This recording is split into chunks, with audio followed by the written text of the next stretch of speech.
Hey guys, Lawrence DeMonico here, president of Rare Breed Triggers, and I'm here today to officially report that the fight is over. We won. It hasn't quite sunk in yet, so I'm going to say it again. We won. Yeah. So if I seem a little bit lighter today, with a little less anger in my eyes and a little less stress on my face, it's not because my wife has me on an amazing skincare regimen. It's because we did it. We beat the ATF. For those of you that have been following this story over the last few years, it sounds like the screenplay of a movie about a corrupt government agency hell-bent on forcing their will upon citizens of our nation through bullying, intimidation, lawfare, and executive overreach. And if I didn't live this story firsthand, I'm not sure I'd believe it myself, but I can assure you, my team and I have been through hell. But with that said, it's over. I'm talking about the years-long legal war between me and my team at Rare Breed Triggers, the National Association for Gun Rights, and the federal government over a product that no one else in the country had the guts to bring to market, and then the grit and determination to stand behind no matter the consequences. I'm talking about the Forced Reset Trigger. Now, before I dive into the details, and trust me, you'll want to hear them, I need to say this. If you're not already a member of the National Association for Gun Rights, please join today. We would not be here and almost certainly would not have this victory without them. Dudley and his team stepped in when no one else would. They were willing to roll up their sleeves and get in the trenches right beside me. And now they deserve our thanks and support. All right, so let me take you back to the beginning. In December of 2020, we brought the FRT 15 to market. And at the time of our launch, we had a legal opinion letter from a former ATF special agent who was then a practicing attorney, and another expert opinion letter from a different former ATF special agent, both confirming the device was a legal semi-automatic trigger. We understood the ATF wouldn't like the device, but we also firmly believed in our position that it was legal. So we weren't going to shy away from bringing the technology to market out of fear of the ATF exceeding their authority. Then, in 2021, the ATF sent us a cease and desist letter demanding that we stop selling machine guns. Knowing they had no legitimate legal leg to stand on, we decided to draw a line in the sand and inform them that we would not comply with their unlawful demand. At the time, I truly believed that both sides would prepare our cases, go to court, argue the merits, and then the side that was correct on the law would win. Oh man, was I naive. The ATF and DOJ ignored the law. They ignored legal definitions. They ignored the experts, including the former ATF special agents who tested and confirmed our product was perfectly lawful. They were determined to outlaw our product by twisting statutory language into something it was never meant to be. The ATF, DOJ, and Biden administration didn't care about the truth. They didn't care about the law. They wanted to make an example, and it was my scalp they were set on taking to do it. Realizing the fight was going to be much more complex than I had originally prepared for, I knocked on every door I could think of for help. Only one opened: NAGR. Together, we built a legal team, mapped out our strategy, and prepared to go to war. And let me tell you, it was war. We fought one civil action against the U.S. government in federal court in the Middle District of Florida, another civil action against the U.S. government in federal court in the District of North Dakota, the case everyone should be aware of in federal court in the Northern District of Texas that led us to the Fifth Circuit Court of Appeals in New Orleans, a civil forfeiture action in federal court in the District of Utah, and of course, let's not forget the lawsuit the U.S. government brought against me for mail fraud and wire fraud in a New York federal court. Mind you, we never sold one single FRT in New York. That case led us to the Second Circuit Court of Appeals in New York. Now, throughout all of this, I've had millions of dollars in inventory seized. I've been pulled out of my vehicle at gunpoint and robbed by a platoon-sized element of fully kitted up ATF agents. I had my accounts closed without any explanation whatsoever at more than a handful of banks. My state senator couldn't even get any answers. I've been audited by the IRS. I've had my FFL put into an administrative limbo. And all of this was done under the Biden administration because I manufactured and sold a trigger the government didn't like. Not because I broke any laws. And keep in mind, at no point during all of this have I ever been charged with a crime.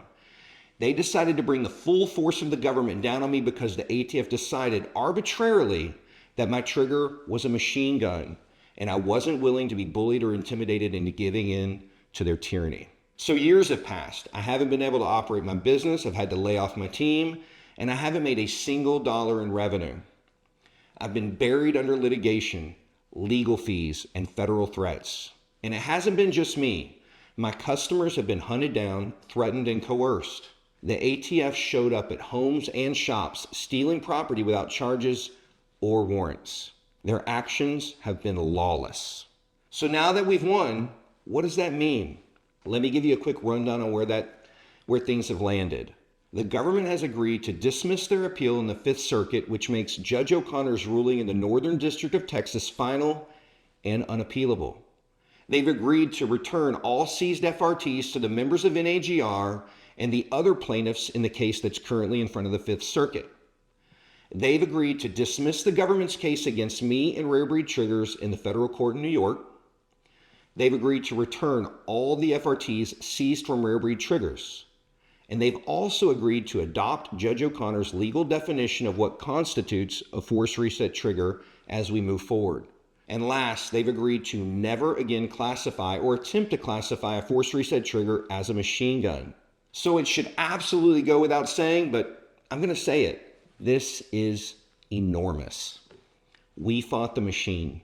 The United States federal government, backed by unlimited resources, lawyers, and bureaucrats, and we won. I think it's fair to say few people ever walk out of that kind of fight, but we did. So what now?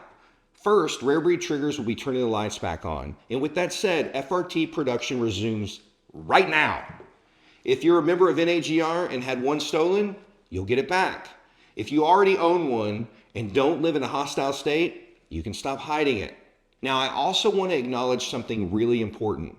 This resolution wouldn't have been possible without a change in leadership at the Department of Justice.